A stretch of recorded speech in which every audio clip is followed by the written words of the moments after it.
Hello guys, welcome back to our channel. There's this general saying that a prophet is not respected in his own home. Whether you like what he does or not, or whether you like what he has been able to create or not, you cannot take the fact that security has been everything every man would desire, especially when it comes to issues that are emanating right now in Nigeria. But before we go to the newspaper to find out what it is that Dele Momodu is actually demanding and applying for some places and calling out some people and also asking questions that he doesn't understand, would like you to subscribe to our channel by clicking on the red subscribe button. Beside it, you will see a bell notification icon. Please go ahead, click on it to get notified as soon as you update our channel on YouTube. Dele Momodu, the CEO of Aviation Magazine, is wondering why Igbo governors are behaving as if they owe President Muhammadu Buhari the world. It's a question that is asking. He probably is looking for answers. But let's go into the news proper. Dele Momodu, the publisher of Ovation International, he said that the Southeast governors are behaving as if they owe President Muhammadu Buhari the whole world. He said this on a Wednesday in an interview with BBC Igbo while explaining reasons why the struggle of Nnamdi Kanu, the leader of the indigenous people of Biafra, IPOB, for the region has yet to yield any significant progress. According to the publisher, the continuous marginalization of the region can be traced to the inability of the political, religious, and traditional leaders in voicing out their grievances to the federal government. Give it to the Southwestern and they talk, the yarn. For the region to regain its rightful place as part and parcel of the nation, the publisher advised that the government should reach out to the people. He said, a lot of people initially didn't want to support IPOB or support Nnamdi Kanu, but now people can see what he is fighting for. So what government needs to do is to easily reach out to the people. To make matters worse, the so-called leaders and elders in those embattled areas are not even uttering a word. With all due respect to the governors and your National Assembly members and your political leaders, your cultural leaders, they are not ready to listen. If they had tried from the beginning to reach out to give support to this man, that's Mazen Nnamdi Kanu, maybe things would have been much better than now. But now, I even see the governors carrying on as if they owe President Buhari the whole world. I don't know why, and that is what is getting Nnamdi Kanu and his people more angry, and that's why we are behaving like slaves. He said that's why they are behaving like slaves. I don't understand what he's trying to say here though, but let's continue anyway. Everybody should respect the president of the country. That is fine, but that respect should not turn into something else when you begin to act like you have no right to whatsoever in the country called Nigeria. Momodu advised the Southeast governors to stop worrying about what the federal government wants them to do and urged them to speak up if the government fails to do things for their people. He said, I can only advise the governors, but I think it's too late to serve the interest of their people and stop worrying about what the federal government wants them to do. If the government is doing things for your people, all well and good. Thank you, sir. When it is not doing, speak up. Our people are feeling marginalized. Speak up. We have people in the State House of Assembly. Please tell me if you have heard anything from them saying, President Buhari, we are the representative of our people.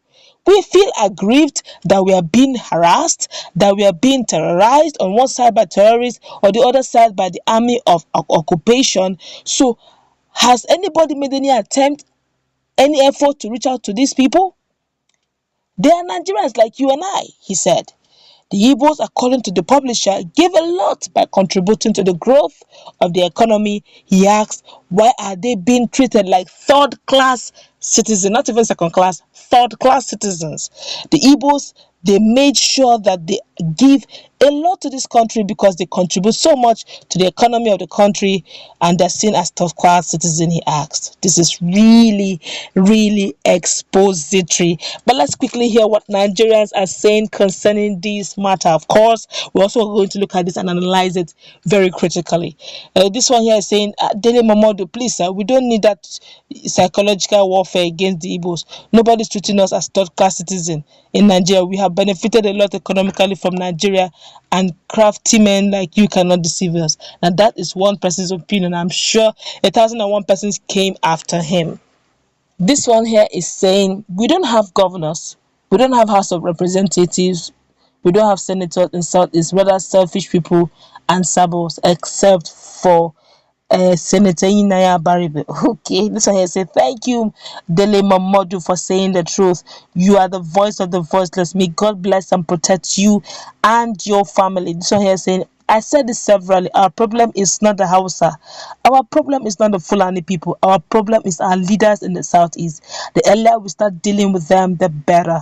This one here is saying the governors now and before are worse than armed robbers. Otham said because of EFCC they cannot talk. Some are battling for survival from prison experience, so they think the Fulani politicians can help them. They have stolen a common petrol money to be rich now, and are now looking up to the north to protest stolen wealth. You see, none of these people, even to Ohaneze, is the choice of the people.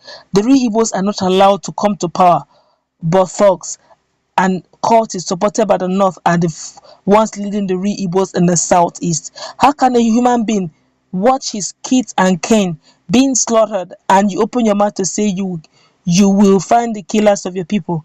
God will visit them with anger one by one. Money is not everything, and when the time comes, the governor, the members of different houses of assembly, and Ohanes, they will know that hot water kills tortoise. Powerful. All right, that's much how much I can take. Of course, they are really talking. A lot of them are actually for they're actually in support of Dele Momodu. Now, looking at what Dele Momodu said, Dele Momodu is not even an Igbo man. Dele Momodu is actually from the southwest. He's a Yoruba man called Omoluabi, and he's speaking on behalf of the Igbos. Do you think they have their own taste? They have their own people too. He has the right to. He also would love to advocate for his people, but the marginalization is so obvious that even the blind can see it. Okay, but it's amazing though that the people that should speak up the most should actually be people from the southeast. But you keep hearing people like FFK once in a while talk about it. You keep hearing people like Dele Momodu now speaking up about it. Sometimes you see people like Reno Uncle talk about it. The question is, why are the Igbos themselves, their leaders, not talking about it? They don't feel marginalized. I mean, the leaders now, they will keep telling you they're not, that, okay, all they want is inclusion, they want presidency.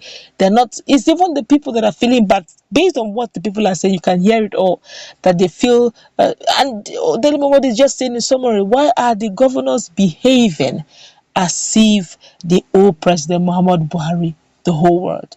According to one of the respondents here, he said that they are, according to Governor Otom, he said that they are all scared of EFCC because they don't want to have the prison experience. Whatever the case is, the people need your voice.